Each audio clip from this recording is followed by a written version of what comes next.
Hey, housewives. Hey, friends. We are so excited for this guest today. Oh my gosh. She is such a warrior mom. Yeah. She truly is the definition of an advocate, an inspiration, just truly encouraging as she shares a story of walking through anxiety, depression, self harm with her daughter, and also the journey it took for her as a mama. Yeah. And the way that she talks about getting to a point of just surrendering your child to God Mm. and her the way that she says that, like as much I know how God saying, I know how much you love them, but I love them so much more Yeah. is incredible. And I think the quote that I picked up the best was or just a tagline of it is his delay is not his absence. God for God. So, but it's another one. I mean, can't you agree that like this is another family that checks all the Christian check boxes, checklist you just to do we go to church, pastor's wife and Mhm. 3 kids and happy family and then to find out your child has been sexually assaulted by a peer and Yeah. I think it's it's also just crazy. the isolation that you as a Christian tend to hold yourself in because fear of judgment, fear of what the community will say. There's a lot of feelings that you go through with that. And I think it's something that she just does such a great job giving that space of you're not alone. You don't have to hold on to it. That wasn't God's design for you to be in that space and to stay there. It's for you to heal and redeem and to use your story for his glory. Amen. Can't say it any better than that. So enjoy, housewives. This is a good one. This is for the one who is in a battle with their child. Hey, housewives. Hey, hey, welcome back. Yes, this is still Tori. I am getting over a little something, and I promise it sounds worse than it actually feels. And so I will try not to clear my throat here on the microphone for you guys to keep you. But in the meantime, just know that my new hobby of smoking cigarettes is well and fabulous. And I'm totally kidding.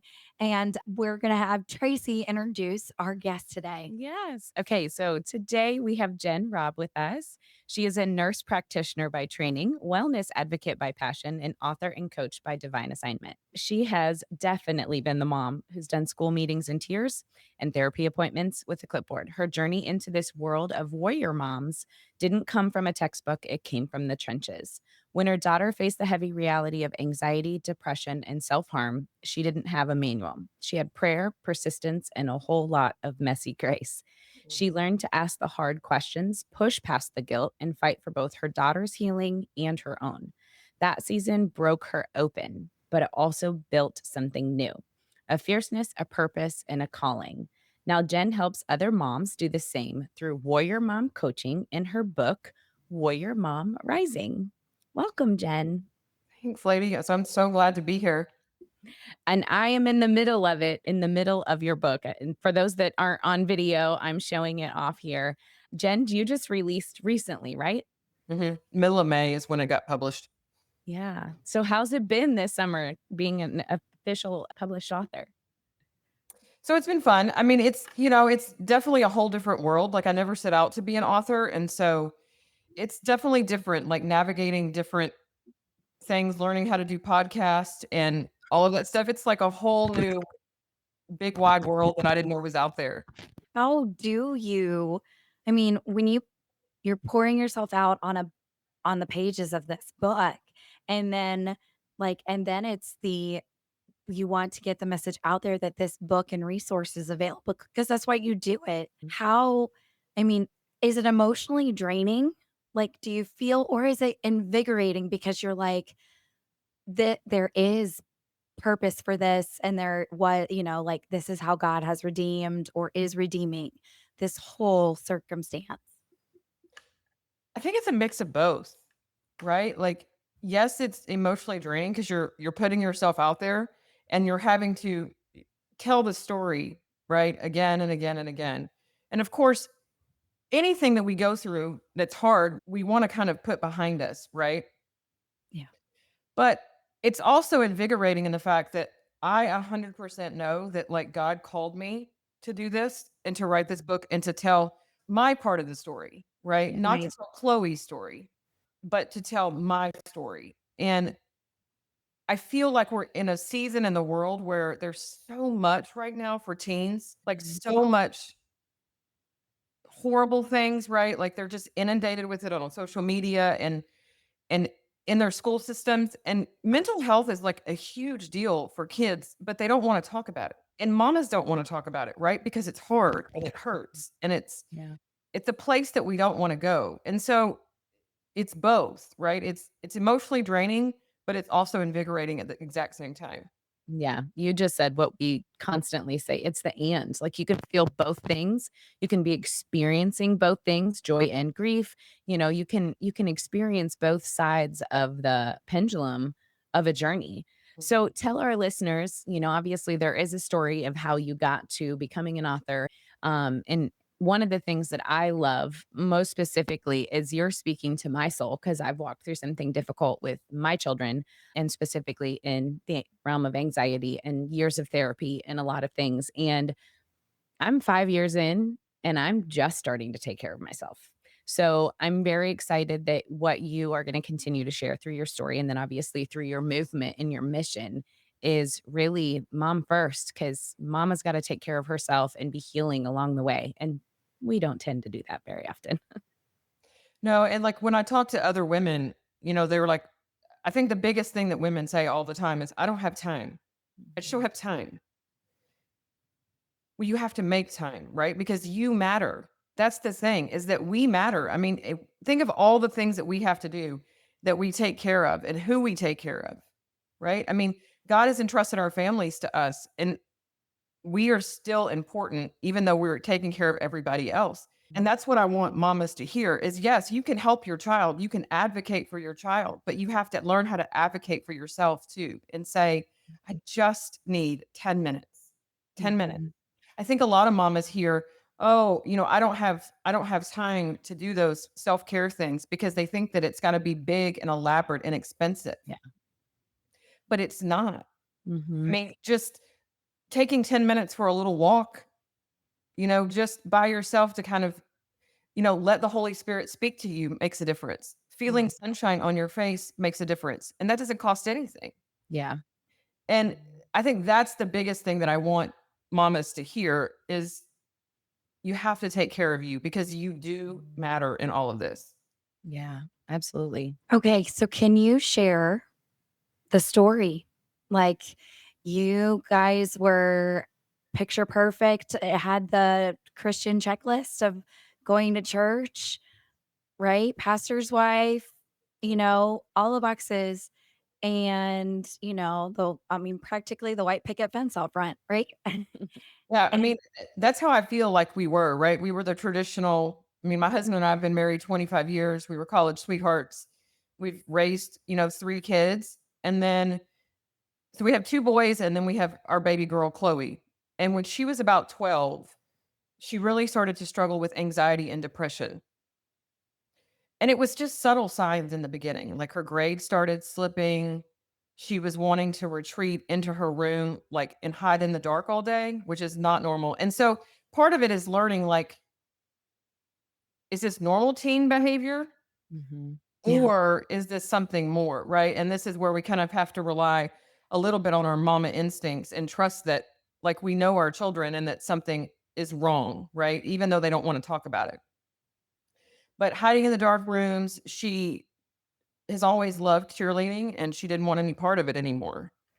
And so we went through a season of just anxiety and depression and trying to figure out how to get her out of it. But then self harm started coming in where she was actually cutting her arms, her legs. And that was kind of like the first, oh man, this is way bigger and deeper than we knew. We'd never experienced any of this, right? Like our boys didn't have these issues.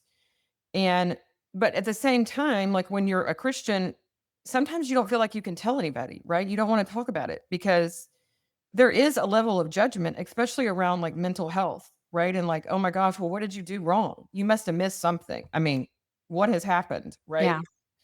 And so it's like a double-edged sword. It's like you're struggling as a parent what to do for your kid at that time, but also that you don't want to tell anybody because then you feel more isolated and alone, right? So how did let's just pause here for a second because self-harm is, I mean, becoming increasingly popular. So how did you discover that? How did you stumble upon that and seeing that Chloe was doing that to herself? So one of the telltale signs is that she wanted to wear long sleeves and long pants all year. Okay. Totally out of season, right? Like, especially here in Texas, right? It's hot in the summer and your kids walking around in sweatshirts and sweatpants. Like, come on. Yeah. Okay. But she ended up wearing, or she was getting ready for bed, and I saw her arms. But, with her, she started like in little more indiscreet areas, like up on the top of her arms or like up really high on her thighs. Okay.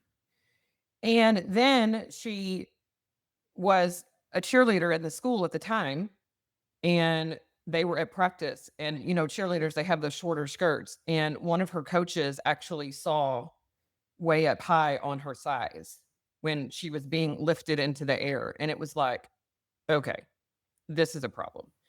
And, I don't know if people really know like what self harm is, but it's really like a way that they kind of release the emotional pain into a physical form, right?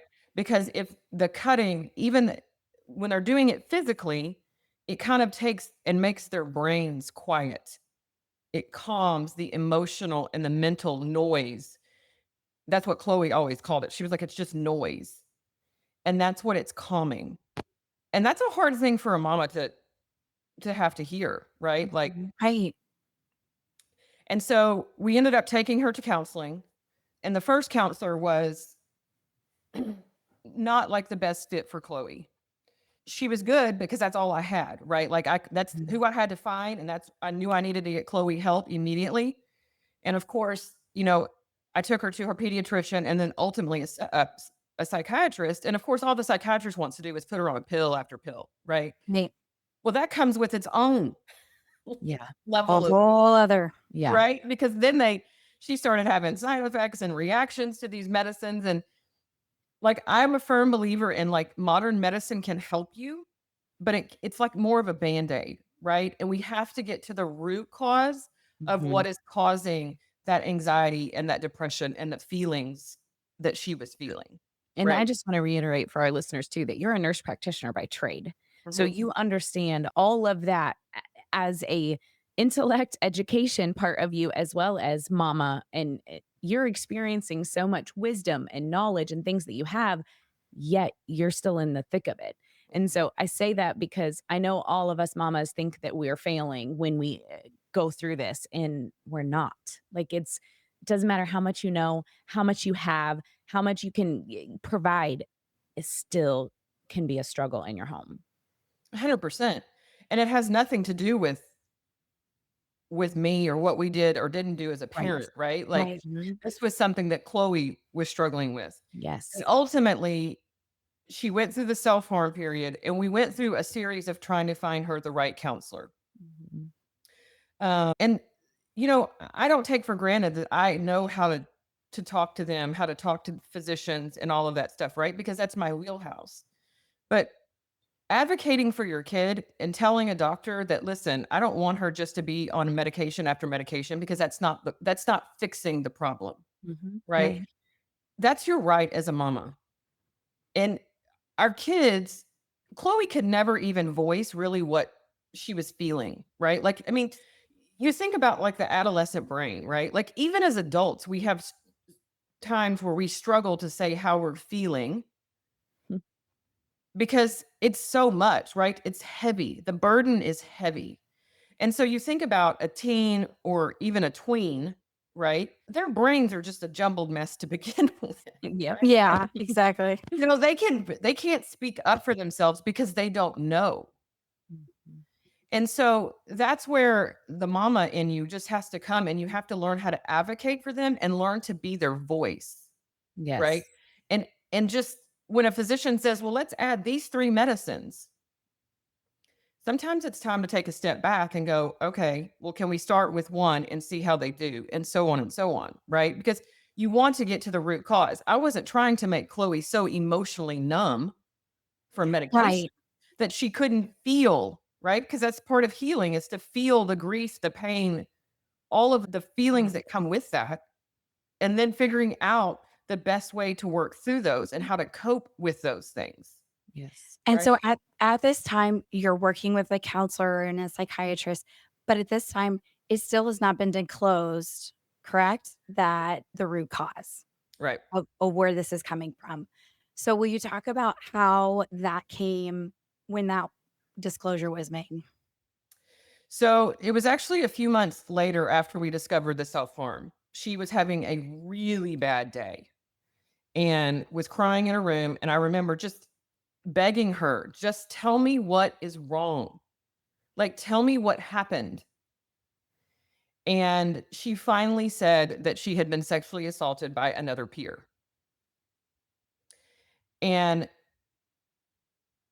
she wanted to apologize to me for that happening to her.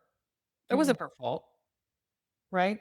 Yeah. And yeah, but as a mama, I mean, of course, I kind of go into mama bear mode, like I'm gonna have to go hurt somebody because mhm, you have really hurt my baby girl.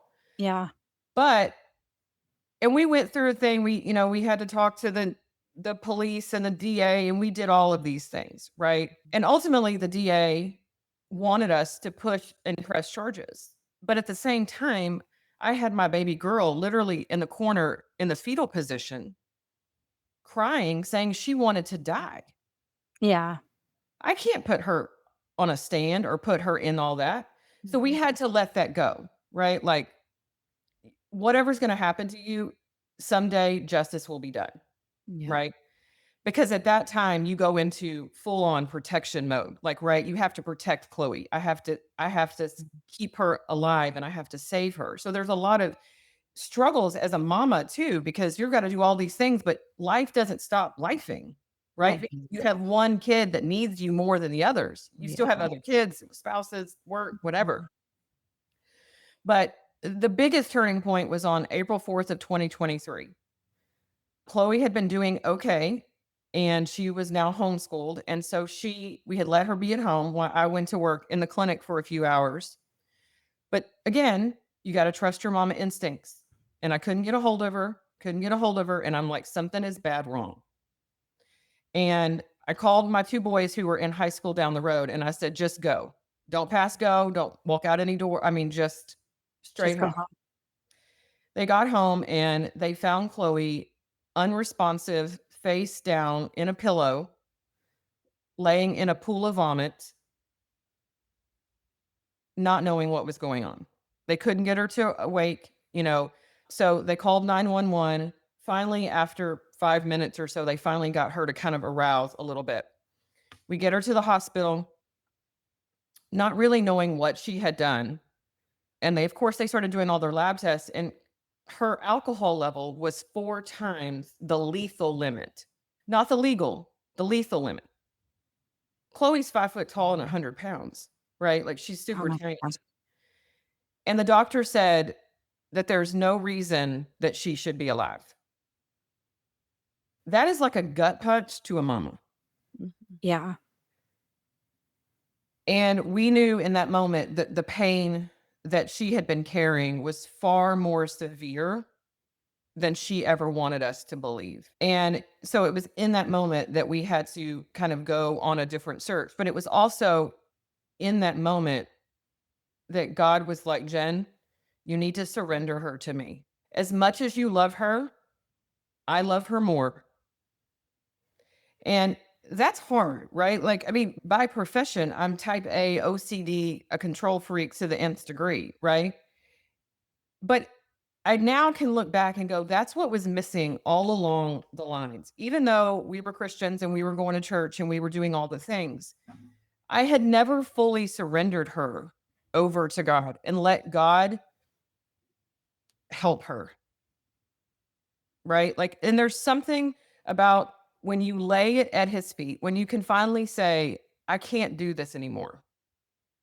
I mean, I was at rock bottom, and so was Chloe, right? I mean, there was no place to go but up because we were at the lowest point.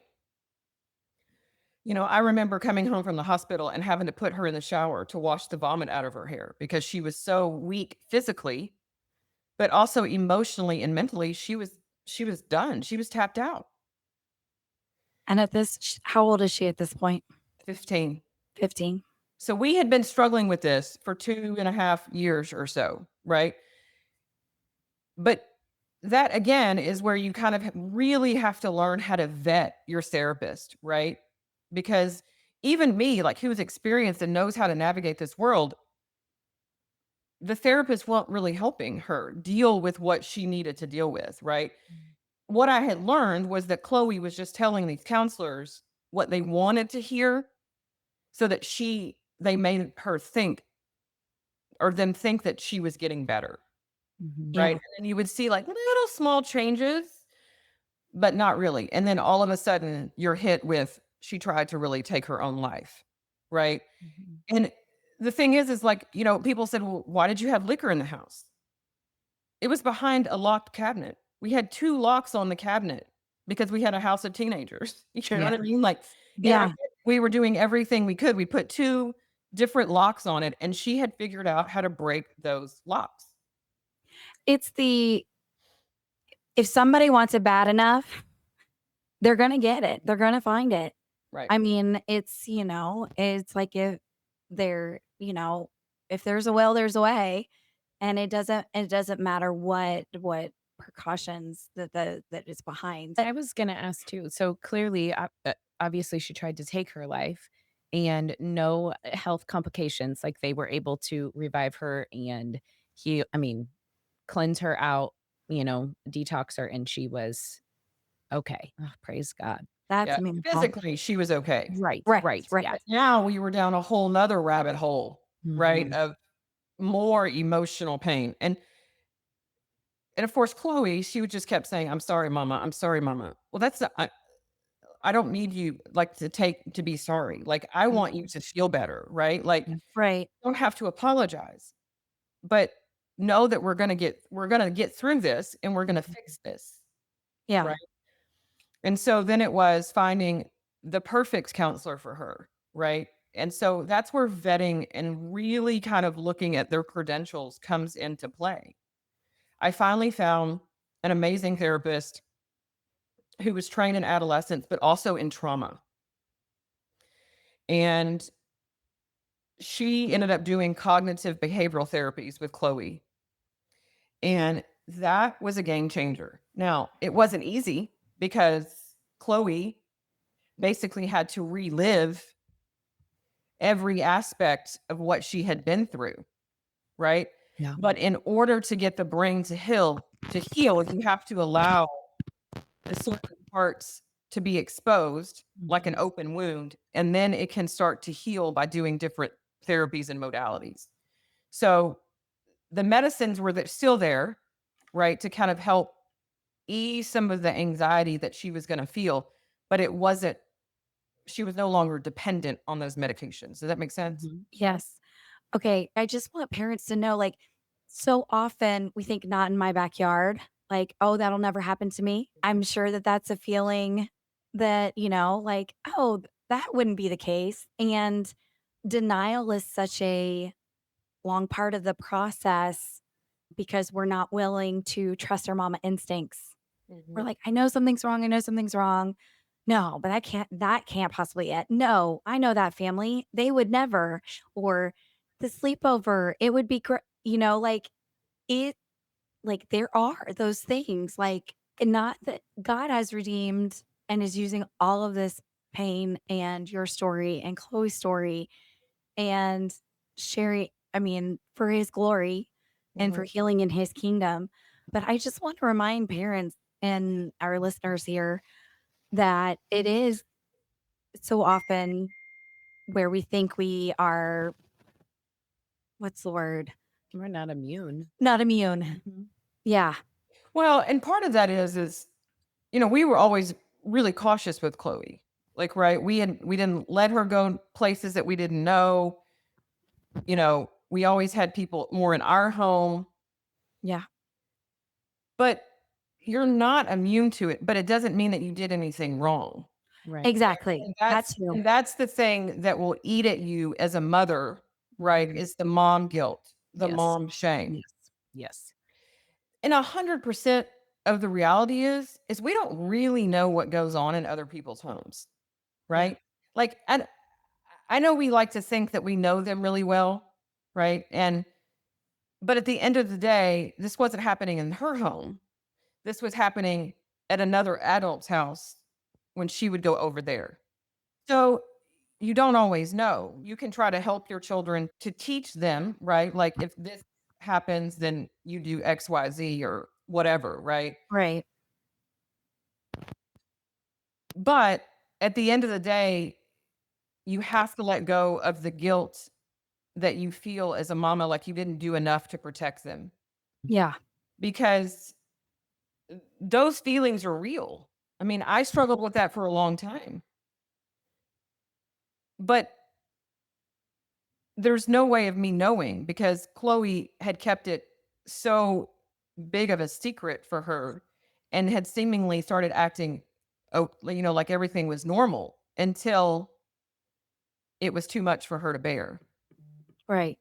Mhm. Well, and like you said, it was that you God knew the whole time. Mhm.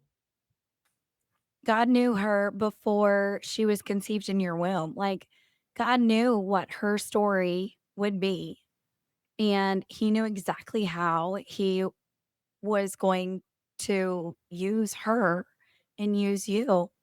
And it's not that he wants us as his children to suffer, but it's he sees I The God uses our story, right? There is pain, Mhm. there is purpose in the pain. Okay. Yeah. right. One thing that I've had to learn is because I think sometimes as Christians, we get really bogged down with this won't happen to me. Why me? Woe is me kind of mentality, right? Yeah. God never one time said that as Christians, we weren't going to have trials and that we weren't going to have struggles. Not Yeah. one time. And the biggest thing, though, is that if you change your perspective, right? Now, listen, this has taken years for me to get to this point.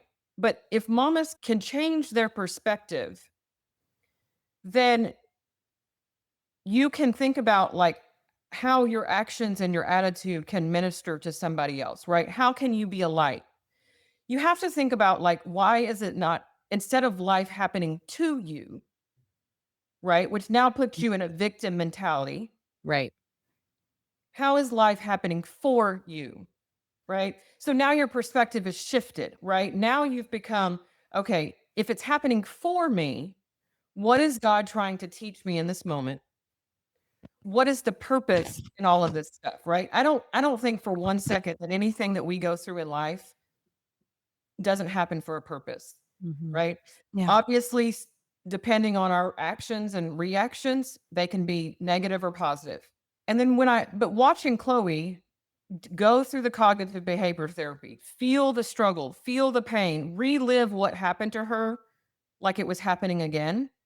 But now watching her come out on the other side, that is healing, but that is also God's grace, Yeah. right? Yeah. Like when you think about, and I even tell Chloe this, like, Chloe, I know I would never, never, not one time wish that to happen to anybody, but it did.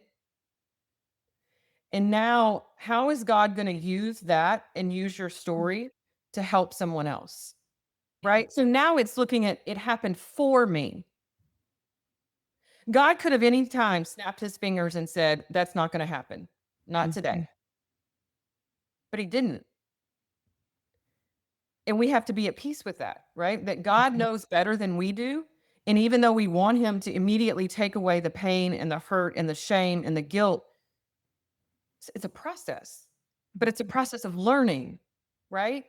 I mean, we live in this Amazon society, I feel like, where everything is like next day, like, whoop, we want it to be right there. We won't Oh go. my that is such a better way to say it, Amazon society instead of a microwave mentality. Like, I mean, I feel like, yes, the next day, that instant gratification kind of thing. Yes. Right. But But that's yeah, the same way. And we're the same way when yeah, we start talking about God. We're like, well, I mean, come on now. It's time for this to, I'm ready to be out of this pain and out of this season of hurt.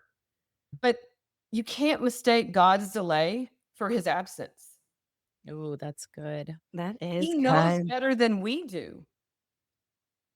Mhm. But that's part of the Amazon society that we live in, right? Like if he didn't answer it today and he didn't pull me out of the pits today, well, then he must not be there. But that's not the reality of the situation.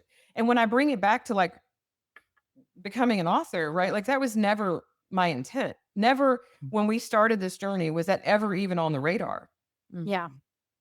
But God has a greater purpose, right? And if there's one mama that can hear that there's hope and you can overcome and thrive no matter the outcome, then his purpose has been carried out.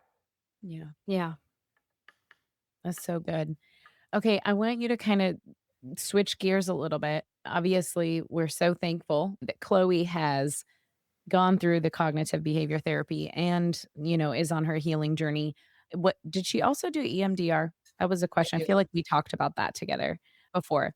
Okay, through all of this, I know obviously there's healing for you in watching her heal. But what does your journey look like? Because that's one of the, biggest pieces of the book and your story is what the steps that you took to walk through your own healing journey alongside her.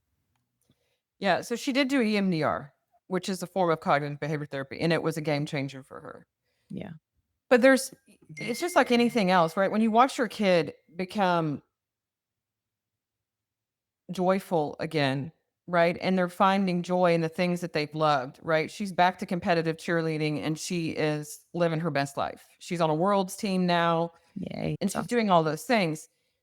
But as a mama, and I don't think that you even have to walk through a really tough season of mental health struggles like we did with Chloe to lose sight of who we are as a woman, Mm, right? And who we were.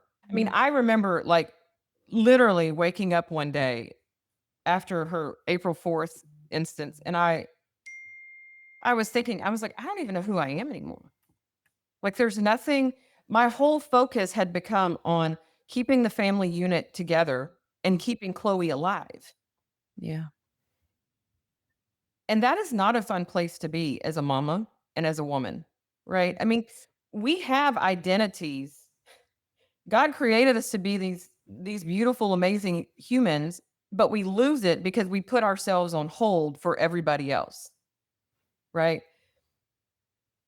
And so learning to take care of myself and to advocate for myself was first and foremost part of the healing journey, right? And that started with just for me, it was like going back to the word, right? And going back and listening to worship music to refresh my soul because that's what I needed, right? Yeah.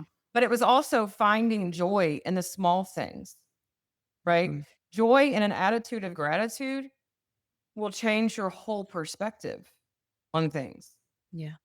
I was all of a sudden thankful that Chloe was making a mess in her room again, right? I mean, that's the dumb little things, right? That we, Yeah. as long as we get so hung up on. But self care doesn't have to be expensive. It doesn't have to be spa days, nail days, hair days. It can Hasn't be. hasn't that, like, been hijacked? I mean, we all think that, like, a self-care is, like, putting the eye mask on and the lip mask and the green and, like, Mm, and just, like, laying there lounging like this lizard, like and I'm like, "That's great if you if you can do that." Like, that is not realistic. Like, there is not enough time in Mhm. a day, in a week, in a month for me to get all of that done. Well, but that's just it, right? Like that's what we hear and that's what we think. Oh, well, you got Yeah. to make time for yourself. Well, that must mean it has to be really expensive and it has to require a whole lot of time. It Yeah. doesn't. I mean, just walking outside and feeling the sunshine on your Mm, face is healing and refreshing. The yes. goal is to help you find something that replenishes and refreshes your soul, right? Mhm. What puts you on fire? Because once you pour into yourself just a little bit, then you're more able to pour into everybody else in in a better way, right? We Mhm. can't if we get hung up on I don't have time for me and then we get beat down and now we're so exhausted that we have nothing else to give. That's why we get short-tempered and we're moody and our kids are like, "Why are you yelling at me? I didn't," you know what I mean? Like all Yeah. of Yes. these things. But all of that has to do with because we're not taking care of us. Yeah. I mean, and Mhm. let's be real, right? Like I have an amazing husband, right? But he can't take care of me the way that I can take care of me, right? Yeah. Like he can bring me, a glass of water and dote on me and do those things. But what really replenishes my soul is me being in a car by myself listening to worship music, right? Mhm. Or being able to stand in a hot shower for 15 uninterrupted minutes, Yeah. right? Mhm. And so finding those little things, and I've had women say to me, "Oh, well, I take, time at night after the kids go to bed because I just sit and scroll on social media." Ladies, that is not self-care. No. No, Okay? it is not. You are punching yourself in the face every time you do that because we get into this attitude of comparison, right? Oh, well, Janie's on her trip with her family and look how perfect her family is. She doesn't know my struggles. Yeah. So then you just get into this cycle of continuous to be beat down and you're Mhm. causing pain and issues yourself. Yep. Right. But coming off of social media, now listen, I'm a firm believer in social media. I like it, but that can't be your me time or your self care. Right. Yeah. Right. That cannot be that. You have to find something that 100% is about you and pours directly into your soul without and leaves you feeling uplifted. Yeah. And I think the examples that you've given actually are time with our creator. Mhm. Like, really, like, there's nothing between you and a shower head and, and you just standing in a hot shower. Like, that's you and Jesus right there in the shower. That sounds weird. But I mean, but that's it. Like you on a Yeah. walk with his sunshine on your face. That is you and Jesus right there. Like a 10-minute drive Mhm. with the windows down, listening to worship music. That is Jesus right there. Like Mhm. all of those things are, where it's just you and Jesus. Like there's Mhm. not anything else. And that's really the self-care is going to seek him in that he refreshes our soul. Just a question for you, Jen. When your daughter, when Chloe was going through therapy, were you in your own? Was you and your husband? When your family? What did that look like for you guys? So Chloe did her own. We never I never went to therapy because we weren't really to that point. Like Mhm. we had each other, but I will say that I have gone to therapy in other seasons, right? I don't Mhm. think there's anything wrong with it. And if a Mhm. mama needs counseling in that moment because Mhm. her child is struggling, then by all means, you should go and seek that out. Like, Yeah. I mean, my husband and I have gone to marriage counseling on different instances because there's different seasons that are causing friction or whatever, Yeah. right? And there's Absolutely. nothing to be ashamed of. I feel like there's such this stigma around seeking therapy and counseling, right? But those people are wise and they know how to mediate when sometimes we can't mediate, right?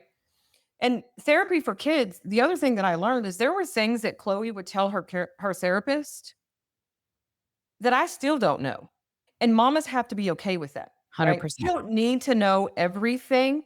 I Mhm. don't know all of the details that happened to her. Yeah.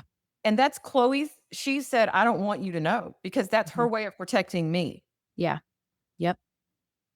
And unless it's like life threatening or they're going to hurt themselves or someone else, they don't have to tell you. And you need to be okay with that. You Yep. need to say, I want that safe space to be for you. Mhm. Right? And so I didn't ask Chloe when she came out. I could tell if it was a hard session or not because she was upset or whatever, but I didn't say, "Well, tell me everything y'all talked about." And I think as mamas, we want to know because we feel like we need to know because again, we want to control the narrative, Sure. but you don't need to know. You Mhm. need to let them find who their safe place is and who they can talk to without the fear of like you knowing all the details. Yep. Yeah. That's so good.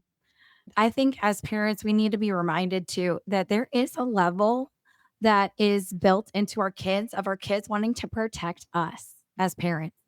100%. Yep. And too often I think we just dismiss that or don't even think about it. But a lot of times our children do things Mhm. or don't tell us things because they're like, well, don't tell I'm not going to tell mom because I know that would hurt her. Yeah, I had to learn that years ago. Even I mean, my daughter was so little. I think she was like 6. And I remember her therapist, we would go in for like a 5-minute review afterwards and get the tools and things that we were going to work on for the week. And one of the things that she said, she taught me to say to my daughter was, if she came to me, but I could tell she was hesitant, I would say to her, "You don't have to hold things back because you're afraid to hurt mommy's feelings or upset mommy. My emotions are mine. I'll handle it on my own, but I am 100% here for you to tell me anything and everything that you need to right now." And Mhm. it was almost like just giving her the Permission. permission, yeah, to talk because she was going through so much that she didn't wanna upset me, she just wanted me to be the happy place, and, I didn't know. I didn't know, and it was the greatest thing ever, and now I say it all the time, like, to my kids and even my husband, like, when I'm in the right mindset, that is. I'll say, like, "Hey, don't worry about hurting my feelings. If there's something that you need to tell me about this or we need to process this, tell me." And that, seems But to I think that soften. that's good advice, especially as our children get older, right? I mean, Mhm. let's face it, like I have young adults now. My oldest is 20, and then I have a 19-year-old, and then Chloe is now 17. Raising young adults to me is far harder than raising like small children, right? Because when they're Mhm. small, they're in your control, right? Mhm. But now you have a young adult that you've poured into, you spent your life investing into them, right? And even Mhm. at the expense of your own self. But those young adults are gonna go and make their own decisions, right? Mhm. They're Yeah. gonna make decisions that you would disagree with. They're gonna make decisions that have negative consequences for them, Yeah. right? But again, it's a learning process. But one Mhm. thing that I've really had to learn is that I want my kids to be able to come to me with anything, Mhm. right? I don't care if it's hard for me, if it hurts me, whatever, because I need you to be able to tell me whatever as an adult. Mhm. Still come to me and say, Yeah. "This happened and this is the consequence and now I don't know what to do." Mhm. But if they fear your reaction, then they're Yeah. not going to come to you. Mhm. Right. Yep. And I mean, I can very vividly remember like my oldest son wanting to tell me something, that his coach had said to him one time when he was in middle school. And of course, Mama Bear came out like, "All right, who do I need to go kick right now?" Yeah. Because that's like the Mama Bear in me, right? Like I'm going to Mhm. protect my kid. But then it was like, "Well, mom, I don't even want to tell you that because you want to go all Mama Bear crazy." Yeah. So, like, being open and having an open dialogue with them and then learning how to control your reactions will give them that permission to come to you and tell you whatever, Yeah. right? But I'll tell you one thing that we did with Chloe, and I even talk about it in the book. We gave Chloe a code word. Mhm. She was having a bad day and she was crying or sad or upset, or she had a really difficult therapy session. If she came to me, or she really would go to her brothers and say, "Mousse cake." Chloe loves chocolate mousse cake from Olive Garden. Like, it's her favorite thing. And so for her, that was an indication that I'm in a bad place right now, but I don't want to talk to anybody. I Mhm. just want you to know that I'm here in this bad place. Hug me, tell me that it's going to be okay, but don't ask me any questions and go get me a piece of mousse cake. You know what I mean? And her brothers or her dad would run to Olive Garden and they would go bring her Sometimes they would bring the whole pie, depending on how bad it was. Yeah. You know what I mean? Like, we need it for rainy days. Mm, But that was something that made her feel safe. Like, she didn't mhm. have to explain anything, Yeah. right? And so finding something that just gives them the freedom to say, "I just want you to tell me that you love me and that you're Mhm. here and you'll still be here, but don't ask me any questions." Yeah. Yeah. You have to give them that permission and be okay with that. Yep. Yeah. That is So so good. Oh, jinx. You owe her a Coke now. Yeah, Yeah. I know. Okay, well, I do want to just encourage our listeners to get this book, Warrior Mom Rising: A Mom's Battle to Advocate, Overcome, and Thrive. And Jen, can you tell our listeners where they can find you, where they can follow you, get your coaching, and just hear more from you? Yeah, so the book is on Amazon. You can also I have a website called warriormomcoach.net. There's free resources on there for their teens and for mamas. Then there's also, links on there to sign up for like on my email list. There's a link on there to join the Facebook community, Warrior Mom Rising on Facebook. And that is there because it's a group of moms that have all been through some struggle, right? It doesn't all have to be like just like mine, Yeah. but we offer a community of a safe community, right? And I feel like women need to understand that you don't have to necessarily go into all the details, but Mhm. if you need prayer, then that's there too, right? Like, Mhm. you're having a hard week, your kid's having a hard week. We talk about that. We also talk about funny things that happen to us as mamas, like your biggest screw up as a mama, right? Like funny, nitpicky things. But also, I just think community is important for women, right? Mhm. Especially when you're going through hard seasons. But having a group of women that have been there in some hard season and there's no judgment is so important, right? And feeling the empathy and the sympathy along with it, that they have walked in your shoes. Mhm. Yeah. So there's the Facebook community, and then the coaching, all the information is on my website. And then they literally can email me or text me directly through that. Awesome. Yeah. Well, we just want to say thank you so much, Jen, for being obedient and putting it all out there like God asked you to. And that's hard and switching gears. And, I bet this wasn't on your bingo card when, signed up to, be a wife, mother, and a nurse practitioner. And just the way that you are an inspiration and a Advocate. advocate Yeah. and that it's possible. Like, you can overcome it. Like, you're an example. You are in that you can have an attitude of gratitude and still have gone through the hard and still survive. So, just wanna say thank you so much for being that. Yeah, and even though she's not on here, thank you to Chloe and for her story to be a part of this. And for you, obviously, she's given permission to share and walk through this with you. And I just continue to pray for her healing and just how God's going to use her in this redemption story for the both of you. Thank you. I've Yeah. loved chatting. That's so fun. Yes. Thank Yes. you. Thank you for being here. Well, until next time, housewives, Bye, housewives. bye.